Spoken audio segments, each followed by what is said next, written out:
Alright guys, how you doing? Welcome back to another #United video. We are doing a squad update for the first time, and I think we're going to start doing this every year now. I've got Devs with me once again. Devs, thank you for joining us. No problem. Basically, there's a lot of movement. Every single team in non-league has a lot of movement every single year in pre-season for various reasons. We're not immune to that. So a lot of you have been asking, why is X player left? Is X player staying? Rather than just tweet something and then mention it in one video comments, we just thought we'd do one squad update video at the start of the year. Obviously, there could be more changes throughout the season. There's no contracts in the same way you have in professional football. But it's almost a little bit, Devs, like your Gareth Southgate, this is my squad to start the season moment. We're going to say to you, who's made it, who hasn't made it, why, and how do we feel about these things? Yeah. So we're going to go through the squad from last year. We're going to see who's still at the club. If they're not, why aren't they? And then we're going to talk about new players as well. Yeah. Okay, so we're going to go through positionally, starting off with the goalkeepers. Jamie Jackson. Yeah, Jacko's obviously back from his injury. He's been featuring pre-season, so it's great to have him back amongst things. Okay, so Jacko is retained. Tim Pitman. Again, Tim stayed with us. It's him and Jacko have been sharing the duties during pre-season, and they're giving me a tough decision to make when we go into the season. But as far as I'm concerned, we've got two good goalkeepers. So we had two keepers mostly last year as well, obviously, because Jacko was injured. The other keeper was Lewis Hawes. What's happened with him? So Lewis has moved on. Okay. He got an offer from a club, a league above us. He spoke to me about it, knowing that there were the three goalkeepers during pre-season, and I felt it was a good move for him. He felt it was a good move for him as well. So that was a mutual decision, really, that he should go, knowing that the competition with us was that I couldn't give him any assurances around game time. Okay. And I think it says a lot. We're going to find this with other players we talk about your recruitment, that when players do leave us, they tend to leave to clubs often in higher divisions. Before we crack on and talk about other positions, don't forget to subscribe to the #United channel if you haven't already. We are very, very close now, closer than ever, to 500,000 subscribers. 500,000. Help us get there to start off the season with a bang. Let's go. Right. Defence now we're going to go into. One of the older statesmen, Simon Peddy. Didn't see loads of him last year due to various injuries, but is he still around? He's still about. He's injury-free. Obviously, with his age, we'll probably have to manage, try and keep him injury-free, but his experience is going to be vital to us. So. Okay, another very experienced defender, Tom Williams. Okay, so with Tom, Tom had a player coach role last year, so part of the things when we're looking at how we improve is also, it's not just on the football pitch, it's in terms of me and my staff as well. And I've had a conversation with Tom, and he's going to. I won't be considering him as a player as such. He'll remain registered, and I think he'll be there for us in emergency. But I'd like to think that we won't need that. And he's going to be focusing on the coaching side of things, taking the next stage in his career around, coaching. He's doing his badges. So Tom remains at the club, but not as a player. He's part of my coaching team. Okay, fine. So still involved. Speaking of left backs, a lot of people might have mentioned or seen, online, that Jack Martin's moved on. Now, obviously, a young left back at the opposite end of his career to Tom Williams. And he actually won Young Player of the Season for us last year. Yep. Which is an award you gave him. He's not at the club anymore. Can we explain why? Yeah, it's a disappointing one, really. But obviously, in relation to that, I brought in Reece Hewitt at the back end of last season for the run-in. It was an area where I felt we needed extra strength and competition. I'd explained those things to Jack last season, and we came in for pre-season. It was a case really of him, and in all the positions within the club, I think I've got good competition, and so the left back area was no different. Jack came to me to have a conversation about assurances, if you like, around playing, and wasn't prepared to be on the bench, and so I was honest and said at this present moment, in terms of form over pre-season, what I'd seen, I felt that Reece was ahead of him. I still feel Jack's got huge potential and will get better, but as he's still a young player, and I was still seeing elements within his game that I felt needed improvement, and there'll be times where I felt that he needed to be taken out, and then he'd maybe go back in. I was clear that it's just at this stage of time that we see it, and that I still saw him as someone with potential and to improve. But he was quite clear that he wanted to go and play where he would be assured a starting spot. And unfortunately, and this goes for all of our players, is that I'm not prepared to tell anybody that they will start every game. Yeah. So in the end, Jack made the decision to go and get regular football elsewhere. Yeah, and I think, for me personally, it was disappointing as well, because we had high hopes for what he can achieve. And I still have those high hopes for what he can achieve. But I completely back the decision, because I think, players have got to earn that role and continue to earn that role. And I understand why he wants to go and get that football, and he's actually gone to Saffron Walden, which is interesting. Obviously, they're a big rival to us last year. We expect them to be up there again this year. They must have made certain assurances to him that we couldn't offer. So it tells you a little bit about what they're planning this season. I don't know, and it's not for me to comment on what another club might have said. But for me, I've got a strong squad of players. They're all going to be disappointed at times, or a lot of them will. Some will find them on the bench, some find themselves on the bench. Some may, on occasion, find themselves out of the squad for that particular game or occasion, and that can be to do with injuries, to do with form, to do with my team selection. But for me, they've all got to be prepared to fight for their place and accept that form comes into account. And if someone's not prepared to do that, well, then that's their prerogative, but they're probably better off looking for their football elsewhere. Yeah, fair enough. Obviously, what a great club for a young left back to be at. You're a former left back. Joe Keefe's played left back. Tom Williams, left back. But we do wish Jack the best, and we're obviously going to come up against him this year, so it's going to be very interesting. Okay, moving on through the defence. Kane Brogham, another player that's moved on. Can you explain that one? Yeah, so Kane spent a lot of time last season out on loan, on a dual registration to May and Bakers, and this has been a real tough decision for me. Everybody, Kane is so highly thought of by everybody at the club, yourself, all, the guys behind the scenes, all of the players love him to bits, but he wanted to come back and have another go at pre-season, and I was getting to the point where I was having to finalise the squad, and looking at it, I couldn't see where Kane was going to get regular football. So I would have been unfair to him and doing him a disservice by keeping him, knowing that he wasn't going to get regular football. And for him, again, he's still a young man. He needs to play regularly.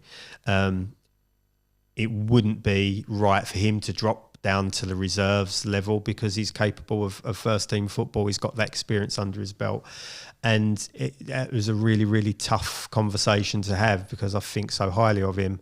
But he's moved. He's gone back to May and Bakers, where he's got a good chance of be one of the senior players, I believe, within those ranks, and he did really well for him last year. So it doesn't surprise me, because he did really well for us in that league. Yeah, and I think it's a great move for him. It's a great move for them. And just one of those difficult decisions you have to make. They're never personal. It's not about whether you like a player or not personally. It's every decision I make is for what I think is best for the club. Yeah, I don't envy you having that job to do at all. But I also think we definitely would be... Every club would be lucky to have more people like Kane in terms of mentality and work rate. Yeah, his professionalism is first class. And I said to him, I think my words to him were that if I picked my team based on the kind of attitude and likability, then he wouldn't even be playing for us. He'd be in the Premier League. Yeah, so exactly, we wish him the best as well. Yeah, Kane. Absolutely. Another sort of right back option, Jamie Hursitt, Lee Hursitt's brother. Jamie's still with us. He's got an injury at the moment. He's awaiting a scan, so he's not featured pre-season. He's training. He's doing some light training, but we really don't know where we're at with him until we get the results of a scan. I think it's having in the next week or two. Missed a fair bit of football last year as well. Yeah. Have we looked into the possibility of somehow merging the two Hursitt brothers into one fully fit human? Well, I don't.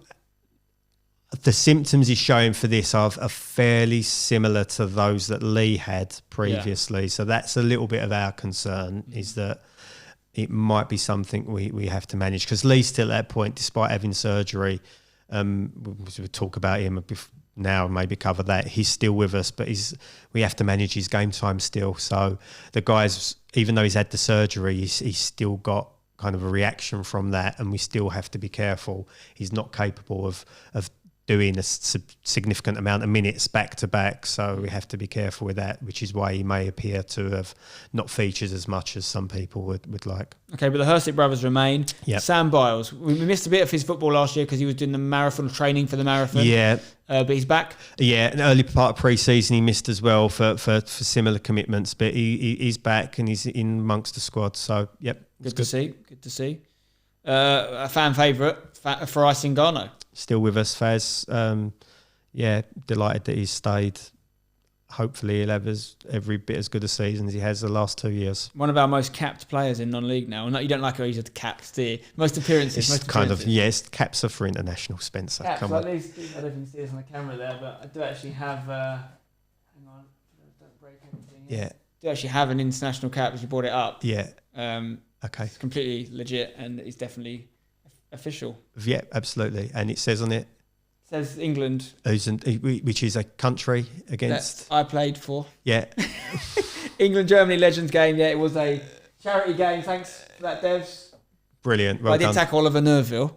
Have you ever done that? No. There we go. Because once you have to make a tackle, you've made a mistake. Okay. And I'll try not to make mistakes. Right.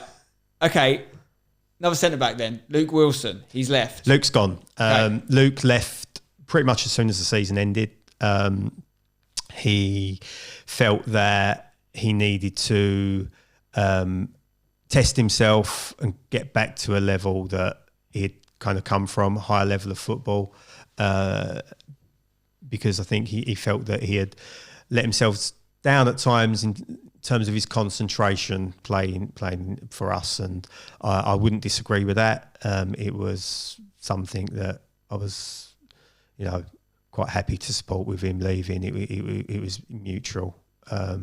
He went, so that was the. So I think, from my perspective, I think Luke was really important last season because he filled his last minute injury we had to Jack Harrison in pre-season. I think Luke came in and filled that hole really well and had some massive games. But I do kind of agree that I think, considering the level he'd played at before, certain games he just didn't have that level of concentration. I don't actually think he is playing at a higher level. Like, from what I've heard, he's playing at a fairly lower level, but we wish him the best. Yeah. Izu is not coming back. No, Izu wasn't getting game time last year. He went on a dual registration to FC Romania, who are a step above us. But I spoke to him at the end of the season, before we come back for pre-season. He's going to stay there. Okay. It was unlikely that he would have featured with us, so it's a good move for him, and we wish him all the best as well. Okay. We've got to talk about Captain Jack, of course. Jack Harrison missed all of last year. Even with the COVID delays, he's still not quite back to himself. No, and I think people need to understand Jack's injuries really was a significant one. Particularly at the age. Yeah, but at any age, it's a real tough injury. But not just, guys have got to remember that it's not just about being fit to play football. He's got a young family. He's got home commitments, work commitments, all these things. It's we're part-time footballers, coaches, so it makes it even more difficult to get back. But he's back training, which is great. He's not yet at full contact, but he is back to some amount of training, which is a big step. And we're hoping that, in the next couple of months, maybe we might see him feature for the reserves and get some competitive minutes under his belt, and then see where we go from there. That's really going to be a question of what Jack can commit to, and how his body is. And for me, it's about it going at Jack's pace in his time and when he's ready, and not trying to force him and rush him, because we've had to make do without him for this long. Yeah. The last thing I want to do now is rush him. Exactly. On the bright side, we've got other defenders like Peddy who are playing into their 40s. So if Jack can recover and wants to play, he's not quite 40, but but we are. He just looks it. yeah, I think he's 35. It's true what you're saying though, in terms of we're training twice a week this year as well. We trained twice a week last year, but we're training in one place. But we're asking more of people, and that is always something that's got to be taken into consideration. Okay, one thing I didn't mention actually, this is more of a staff thing, but in terms of goalkeepers, is Andy Cade Watts or ACW, who was part of the goalkeeping coaches last year. Yeah. You've had some changes there. I've had to, unfortunately, and this goes back to we were just kind of talking about with Jack. Andy's got a really young family. He was unable to commit to more than one session a week. And it was an area where I felt that I had to have someone in that was able to commit to more, because it was affecting the goalkeepers in terms of their training. And it was something that another really, really difficult conversation to have, and not one I wanted to have. But again, sometimes you have to make decisions that are not very nice, not very popular, but for the good of longer term. So we've got someone else that's going to be brought in a goalkeeper coach, someone who I know well, called Tony Tucker. Has played professionally as a youngster, but then at the higher levels of non-league football as well. So comes with great experience, and he's working well with Tim and Jacko at the moment. All right, let's move on into the midfield then, or someone that can play in defence and midfield. Ross Gleed, huge player for the club. Yeah, hopefully, he stays injury free as well, because we lost him at big moments last year, and he's going to continue to be a really important player for us. Ross Gleed is retained. That's excellent news. Chris Newby came in latter stages of the year. He's fast becoming one of my favourite players, if I'm honest. Sticking around? Yes, yeah. Chris has come in. He's carried on. He's with pre-season where he left off. His experience is vital to us. And he's versatile as well. So it's been excellent. At the end of this video, if I ask you for a player of pre-season, will you give me one? No. Okay, lovely. And let's move on. Tom Anderson. Now, we haven't seen much of him in pre-season. Why is that? Tom's been suffering with a back injury. He does manual work, and that impacts on him sometimes. So he's been injured, unfortunately. He's not been able to feature much. When he has features, he's featured as a centre-back, and that's as a result of, I know there's been some interest in that because he's a midfielder, but it's something he's keen to look at for himself. In terms of his abilities, it makes sense to look at that as well, and I actually think that we could... it could be a real asset to us in that position, given a little bit of time. It's something we'll continue to look at, knowing that he can play in midfield as well. So it gives us that depth and that, so having another player that can play more than one position. Okay, so Tom Anderson's still around, but injured. Yep. Albie Keefe. Albie's still with us. Yep. So it's great. All good. Yep. Samraj Gill. Samraj's still with us. So it's great. Good. Harry Honesty. Yeah, Harry's still with us. We're on a roll here. Let's keep it going. We've talked about Lee Hursit already. Yep. He's sticking around. Great. Josh Asude. Yeah, Josh is staying with us and showing some real good signs of progress as well. So nice. Keeping the academy winner storyline going. Okay, now we've got a few people that have moved on. Charlie Morley being one of them. Yeah, so Charlie was living more local last year, but he's had to move back, and the distance is too much for him, really. So he's unable to commit. I think he'd like, if things change, he may come back and be involved. But reality is that things move so quickly in football. We don't know when or if that's going to happen. No, and he didn't feature a lot last year. To be fair, it wasn't something. No, he really got injured pre-season. He was out for such a long time. So, and as I say, you're constantly building things in terms of the squad, so it probably becomes more and more difficult to come back into that without a real good level of fitness. Yeah, for sure. Not to do anyone else discredit, but probably one of the bigger, higher profile departures, or someone that we're going to see lots of, is Ryan Adams. Yeah. So can you explain that?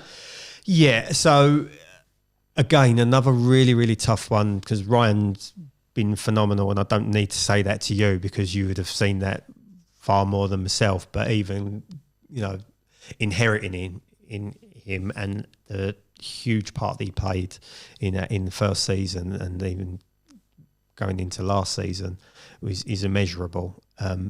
But he's just part of that process of growing as a club, and the competition gets tougher. And last year, Ryan towards the end wasn't getting into the squad. It was highly unlikely that I'd be able to get him into the squad this year. So we've had that discussion where he's going to go and play locally. Still a big part of us, and always will be, and will always be welcome. And I'm sure he'll be about and back at times for certain things. He's going to try and join us for training when he can, and he'll always be welcome to do that. But yeah, unfortunately, it's just a sign of, with all football clubs that people can't play for you forever. They can't. No, it's just. And I think Ryan is one of several people in this list who, some of whom are still with us, that travelled a long way to come and play. We're talking multiple hours sometimes to get to a game. Jacko's still doing that stint now. Tom Williams, as a coach, still doing that sort of journey. Charlie was doing that in the first year. So we applaud him for that. And it's why, even the offer of something like reserve football is not necessarily going to be... It's not viable. Yeah. No, that was there for Ryan. But, realistically, he's not at the young age where he's looking to break into a first team. So he can go and play first team football more local to him. He's been brilliant for us. So that's a sad one, but all for the right reasons, of course. And Ryan's talked to him about it. He's fine. He just wants the best. Yeah, for the club. There was no. It was completely amicable. We spoke regularly about it. Again, got a young family, so all these things. Every time you're taking someone away from that and they're not playing, it's time wasted to some extent for them. So we have, of course, it might have already happened on social media by now, but we're going to give him a proper send off. He remains the person with the most appearances for #United of all time, and some of the most goals as well scored. So some challenges there to current players to see if they can reach that level. So that's a sad one, but like I said, for all the right reasons. A positive, which is it's not a new signing, but it feels like a new signing. Jesse Walla-Lassen returns. Yes. So Jesse's come.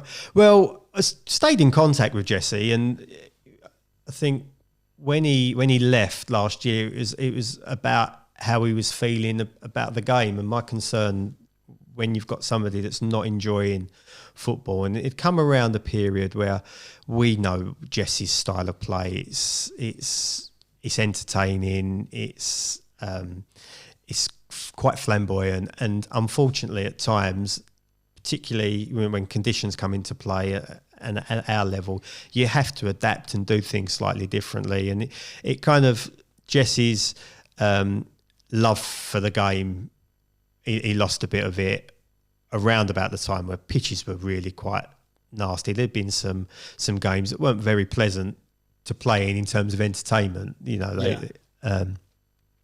and he coaches, so he was missing out on that and not feeling like he was getting the love for playing. He spoke to me about that, and for me, the first thing there you've got to consider is the emotional health of someone and asking them to do something that they're not happy with. And I don't think it was a decision he took lightly by any stretch, and we spoke about it and we gave it a bit of time. It started by just take a short break and see how you feel, and he wasn't feeling any different about it. Now, we'd always agreed to speak at the end of the season, and that he was always told that should he change his mind about that, then I was always ready to listen, and he made it quite clear that if he was going to return to football, he, in his mind, he felt it would be with us as well. Yeah. So it was all very amicable then, and with a change, with the change of season being null and void, the whole break through lockdown, I think probably got a little bit of his hunger back. We spoke a little bit more. We spoke a bit more about how we see the potential to change the way we play a little, which we might get onto in a bit.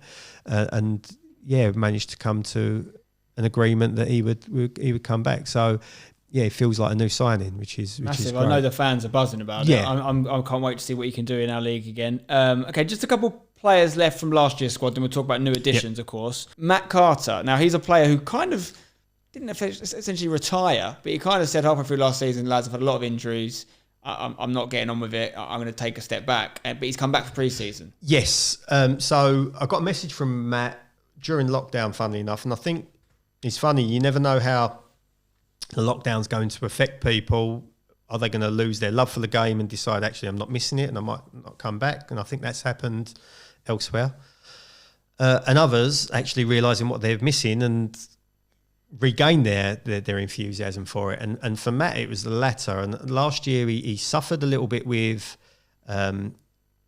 injuries that I think were a result of not looking after his body as well at times. I don't think he would, I don't think I'd be out of line in saying that he struggled with his weight. He put a lot of weight on, which meant it was very difficult for him to remain fit. He saw the lockdown as an opportunity, I think, to work on himself. And he lost a lot of weight, and he came back pre-season. We were doing some small group sessions, and unfortunately he got injured again, which set him back 5 weeks. So Matt's at the stage where he's not quite up to speed with the others in terms of the level of his fitness, but he's made huge progress from where he was last year in terms of how he feels about the game emotionally. And remember, Matt's come out of the full-time game. He's almost having to cope with that come down of no longer being a professional footballer, which is really tough for young players to cope with. I think we underestimate. That's probably a whole other discussion around mental health in football, but there's that, and there's definitely, he was affected by that, but we've had conversations. He's determined to make a go of it. He's not quite there yet. He's not quite fit enough, not quite at the fitness levels, but we have the reserves now, and he's going to play in the reserves, get his fitness up, and then if he can get to those levels that he's capable of, then we've got a hell of a footballer. Would you say it's fair to say that, if he can get those other things and, focus in the right way, fitness-wise and mentality-wise, technically he's one of the best players in the league? Technically, he's probably one of the best players in the league and the one above that. And now the challenge for him is that's sometimes difficult to fit into the real world, not necessarily the system, but even the nature of the game at our levels. And I've had this conversation with him. He may even be more suited to kind of 2 or 3 divisions above because the game's played slightly differently. But that, we'll only find that out when he's at his peak in terms of his fitness. Yeah. He's still really young. Matt's, I think he's only 22 years old. So he's still got time on his hands. It's up to him, really. That's where we're at with him. It's kind of up to him to give me a decision to make. Exactly. Okay. Neil Richmond, our current top goal scorer in non-league. What's happening with Richo? So, Richo's still with us. He's coming towards the end of his career. He won't mind me saying that. It's something we've spoke about. So, and last year his playing time was less because of the emergence of George coming in, and that's not likely to change. But is still an important part of the squad. Will always be an important part of the squad. Would always be a vital person for me to have around. And yeah, he's still with us. But okay. And of course, you mentioned him there, Smudger, George Smith. A top goal scorer last year, won 4 awards at the end of season awards. Yeah. He's sticking around. Delighted that he's staying. Obviously, he had a great season last year. He attracted interest from clubs higher up the pyramid as well.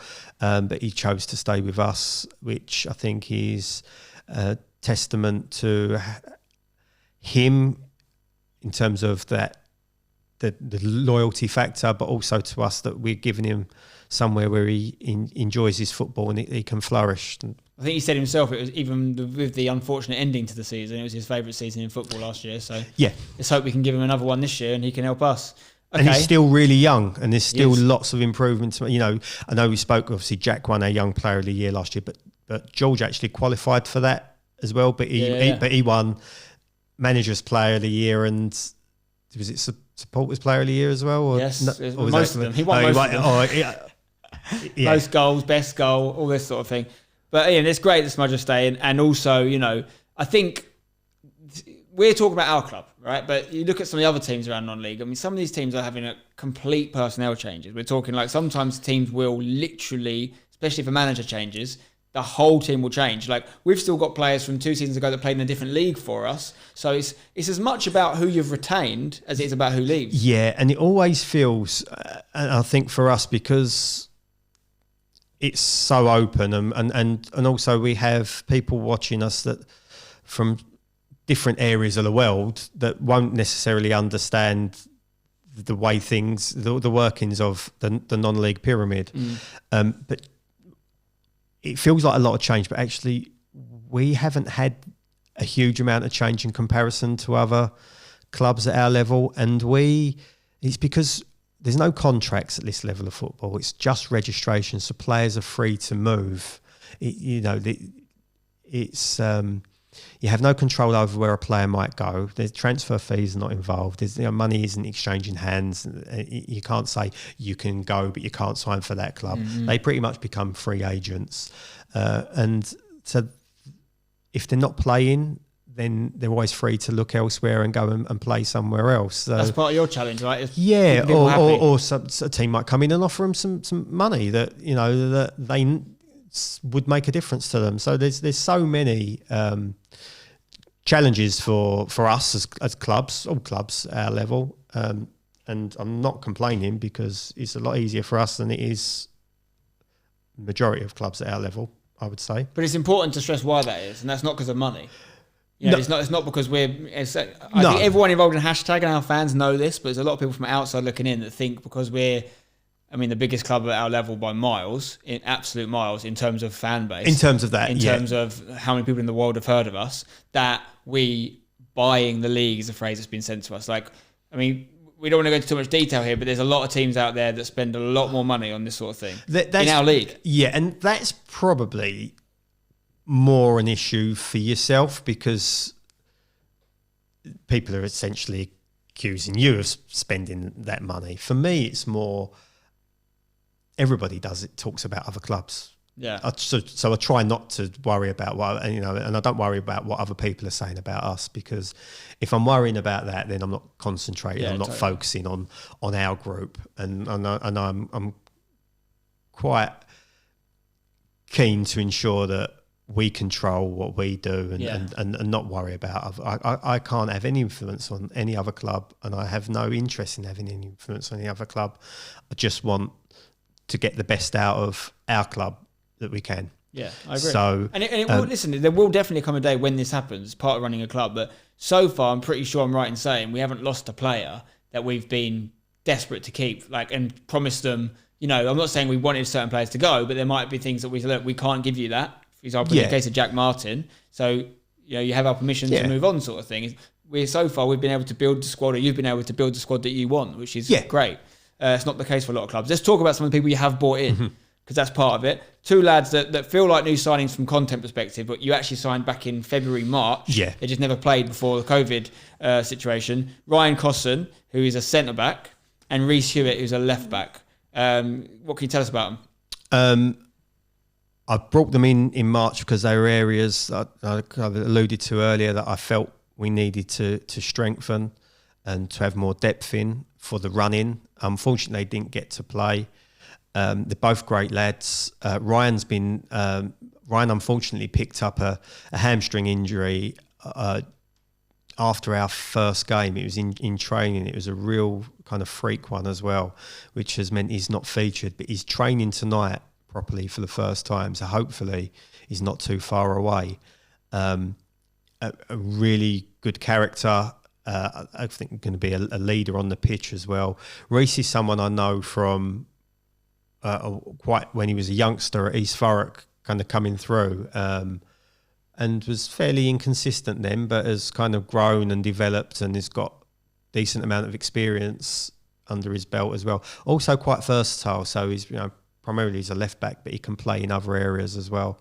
And they feel like brand new signings. They took them, didn't get to kick a ball for us for 6 months, but really pleased to have them both. Okay, fantastic. Another new player you brought in, attacking player, Toby Mclaren. Is it? That's how you say it, I've been told. Wow, props to Toby. you. We'll call him Toby. New player. Yeah. Had like a pretty decent start in pre-season, scored a few goals. Yeah. Quick, powerful, real kind of goal threat, direct, really good temperament as well. He played for Joe when Joe was a manager previously at at Tilbury. He then went to university and he did his studies at Loughborough University. And when we found out that he was returning and was looking to play, then we approached him to see if he'd be interested in playing for us. Knows a couple of the boys from previously as well, and obviously knowing Joe, so we didn't hesitate in bringing him in to add to, because I feel like we need a little bit more firepower. Going forward. We were quite heavily dependent on George last year and then backed up by Tommy, but we need to be across that front line, coming up with more goals, I feel, and I think Toby will help add to that. Speaking of front line firepower and goals, you signed a new striker, young lad, 19-year-old, Joe Gregory. I think he scored 3 goals in pre-season. It's been fairly active on the goal scoring, so you happy with that? Yeah, and Joe's one, he's only just turned 19. He's one for the future, really. He came recommended by someone. He'd been playing in step 7 or 8, I think, if they even exist now with restructures, but that kind of level, had come out of a college scheme, a football college scheme, and was recommended by someone whose opinion we value and who's got a good track record of recognising players with potential. So we invited him in for training, and he's done fantastically well, to the extent where we've signed him and brought him into the squad, and I'm really looking forward to see how Joe progresses. So. Nice. And then the other new signing you brought in isn't a new face, because we've had him around the club before, but you've made him part of your first team squad officially. Lewis Burkhain. Yeah, Lewis. The academy. So again, Lewis, another one who's only just turned 19. So another young player who we knew from last year. Were unable to give him regular football last year, and so he went and he played elsewhere. Now, with us bringing in the development side and the reserves, there's that opportunity for our young players to get regular football, even if we can't offer it all the time in the first team. So we're able to carry a slightly bigger squad, knowing that if a player is in need of minutes, we can provide that within our own club.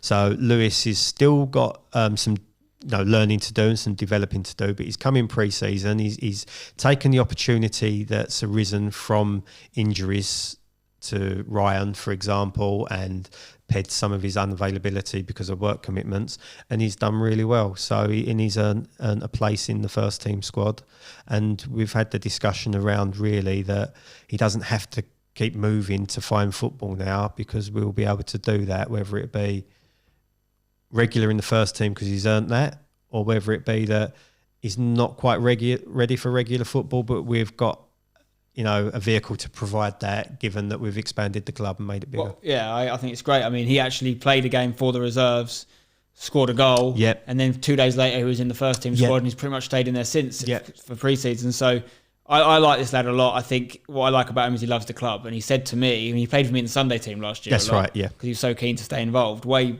below his level. And he said to me at one point, when he was talking about, I think about a year ago, he said, "Don't worry, I love this club. I'm gonna pay for it one day." Yeah, and he's just got that commitment. So obviously, there's a load of factors that some of which in his control, some of which aren't. I also love the fact that he's put on about a stone's worth of muscle over lockdown. Yeah, he's going to be a big lad, isn't he? He's a big lad. So see what Burkhain can do, but good to have him involved. So that's your squad. Happy with it? Yeah. How does it compare to you for the squad you went into last season with? It's interesting because I kind of alluded to this with the players just in the past week. When I compare, and it is about progression, and we compare about where we were at the same time last year to now, I'm confident, and I feel that we are, significantly ahead of where we were last year. When you look at the whole depth of the squad, I think personally, we're streets ahead. That doesn't give any assurances. No, but I'm happy with where we're at this point in time. That's all we need to hear, because we trust in devs. Hashtag it. Right, I've got some questions, devs. Okay. We're going to come from you guys at home. A good one from Daryl Matthews. What is Hashtag's main priority this season? A good run in the cup competition or the league? For me, it's always the league. I think particularly where we're at in terms of what we experienced last season and being so close, I think it's fair to say that we should have ambitions to compete for promotion. So for me, promotion would be a priority over any cup run. Yeah, we just need to get to I a wouldn't point. say no to a good cup run. No, of course, especially the FA competitions, because we know if league gets null and void, they'll get them finished. But also, we haven't got to a point as a club yet where we've levelled out. We haven't got to a point where we've had a mid-table season. And we will get there. There will be a time, I'm sure, and hopefully it'll be sooner rather than later, but there'll be a time where we say, well, actually, our biggest chance of success in the season will be a good cup run. Yeah. No, it's the same for a lot of clubs. Yeah. Okay. What areas are you looking to improve this season? It's a question from Steofi, i.e. better from set pieces, retain the ball better, etc. Best of luck, he says. So, thank you, first of all. I think we've done a lot of work. We've slightly changed our system. Only a tweak to allow us to be, hopefully, more entertaining in terms of the football we're able to play. So yes, a bit more possession based. We've seen glimpses of that in pre-season, despite some difficult results, and certainly in the more recent performances, I think we're seeing some real good progress of that. Set pieces is key in football. It's something we need to. We're working on as well. We've made a couple of tweaks that I'm sure you will pick up on. As I don't want to give too much away to people, but I'm sure regular viewers will pick up on the changes. Okay. We're talking. There's got a few questions about the new teams we've added and how that's going to come into your thinking. One question was saying from Freddie Saunders: do you foresee a scenario in the upcoming season where younger players from the development and academy teams will get given chance in the first team? I hope so. I think we have to be realistic in that it's the first season of these teams being part of the club, so it might not happen in the first season because we're still finding our feet and getting that established. But going forward and for the future, then absolutely, the idea of this is to create a pathway to the first team. Exactly. And if we can, we will one day, we will have our own homegrown player. One of our own. That's been right the way through from, younger than 10 years old even. Yeah. One day that will happen. Don't know how long that would take, but I do foresee a future where we put a side out where we have a cluster of homegrown players, and that I think is something that's one of our ambitions. Yeah. And what would you say to someone, because Kiernan, who's managing the reserves for us, he's had to put a team together out of nothing. Yeah. Obviously, he's pulled some people we know. We've got people like George Valentine, Daniel Adji from the Sunday team, Marcus Stamp, etc. getting involved. But a lot of the faces are new to hashtag. Yeah. So there's always challenges when you do that. But what would you say to someone that's playing the reserves now that, how would you make sure that they treat every single reserve game as an opportunity to play your way into the first team? Because at the end of the day, whilst you say you've got to be realistic, if someone's in that team and they're just very, very, very good, you're going to want to look at them. Absolutely, and that's it. You've got to be, you've got to aim to be the best player on the pitch, best player in your side, and putting performances in consistently. That when I'm there, I'm seeing it, but when I'm not there, Kears is my eyes, and he knows enough about football and the levels to be able to say to me with confidence, "This lad is, you need to look at him for the first team." Yeah. And it doesn't, if we've got the way football works, if that person is better than the player that's playing in the first team, well, then they're in a position to take that place. That's how it works. That's how football works. At a competitive level. So 100%. They've just got to play every game like they're playing for the first team. That's what I think is crucial, and I love it personally. I've been down to watch some of the games. We talk about this hashtag weekender. They're playing Friday nights, men's senior team Saturdays, and you've got the women on the Sundays. We should talk about that. It adds into Michael DeVoe's question, who says, you've added quite a few teams this year, which as a fan I love. You talk a lot about making sure you're building a sustainable club. Does adding the women's team and development teams change what sustainable looks like for you in the club? So I can answer this a bit, and I think it's a great question because some people might think, you've got more teams, which means more costs. Yeah.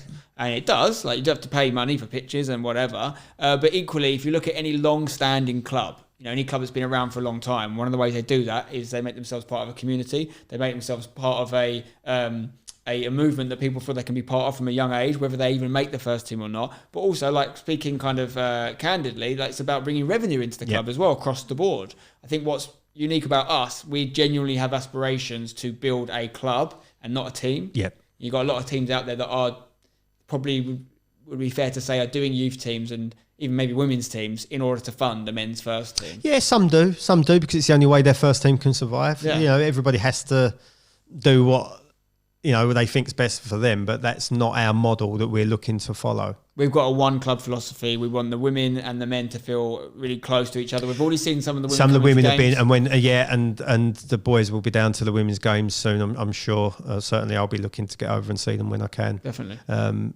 But yeah, that really, you know, the last couple of games that the men have played have been local, and the women have been at those, and it's been really noticeable. And it's been fantastic to see. We have the Sunday team still going. We should mention briefly. We're just kind of under the radar a bit because we've dropped down a few divisions because our best players have all gone to the better teams, which is great. We were playing a game at Forest Glade, which is the youth team we've affiliated with, and I looked around. Yeah, I was over there. Yeah, so I was waiting to play my game, and I looked around. I saw all these teams playing. I was saying to our boys, I was like, you realise every team's playing this hashtag. Yeah, I was watching a game on the next pitch. Yeah. Warming up. So there was a girl playing. I had a photo of some of the girls. They asked for a photo, right? I think they were probably about under 14s. Number 7 on that team was a joke. I actually thought it was your daughter because my eyes are awful. And I was like, that's Dev's daughter. And I got closer and realised it wasn't. I thought it was May. But number 7, I'm telling you, I think she could play in the women's under 18s or something. Like, she was killing it. They won 9-0. Yeah. But yeah, it's amazing anyway to look around and just see hashtag team.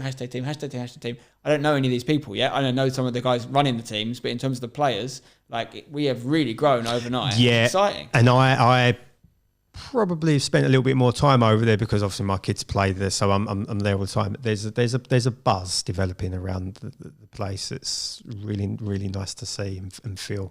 So it's positive times. I think so. I can't wait for the season to start. I'm not sure when this is going out. We might have already played our FA Cup game. We would have already played our FA Cup game by the time you're seeing this, so you'll know if we're through to the next round or not. But regardless of whether we do have an FA Cup run this year or not, I'm pretty confident we're going to have one day, and I'm pretty confident we're going to be in the tournament for a long time. I'm pretty confident we're in a great position to continue to grow this club. So I cannot wait for the season. I know you're not going to give it the same level of enthusiasm as me, but you're excited as well, aren't you? I'm always excited. This is your excited face. This is my excited face. Well, Dave, we've been too long without football. Third season, although last question for you actually. If we were to win promotion and win the league this year, are we calling it back to back? I think we should. Last year didn't happen. As for you. It's back to back. You can call it what you like. You tend to. If we get it done, it's back to back again. If not, make something up like you normally do.